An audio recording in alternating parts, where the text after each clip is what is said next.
পুরস্কারের পরবর্তী ক্ষেত্র হচ্ছে চিকিৎসাবিদ্যা। এক্ষেত্রে পুরস্কার পাচ্ছে ঢাকা মেডিকেল কলেজ। চিকিৎসা সেবা, শিক্ষা ও গবেষণা, এই তিন উদ্দেশ্য নিয়ে ঢাকা মেডিকেল কলেজ হাসপাতাল 1946 সালের 10 জুলাই প্রতিষ্ঠিত হয়।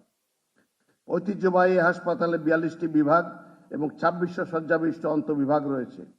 প্রতিদিন প্রায় 5000 রোগী বহির্বিভাগে ও 1700 রোগী জরুরি বিভাগে এবং অন্তঃবিভাগে 4000 রোগী চিকিৎসা গ্রহণ করে থাকে। ভাষা আন্দোলন থেকে শুরু করে 71-এর মহান মুক্তিযুদ্ধে এই মেডিকেল কলেজের শিক্ষার্থী ও অন্যদের গৌরবোজ্জ্বল ভূমিকা রয়েছে। কোভিড মহামারী এবং জুলাই গণঅভ্যুত্থানের দৃষ্টান্তমূলক চিকিৎসা সেবা প্রদান করেছে। চিকিৎসাবিদ্যায় গৌরবোজ্জ্বল অবদানের স্বীকৃতি স্বরূপ ঢাকা মেডিকেল কলেজ হাসপাতালকে স্বাধীনতা পুরস্কার 2026 প্রদান করা হলো।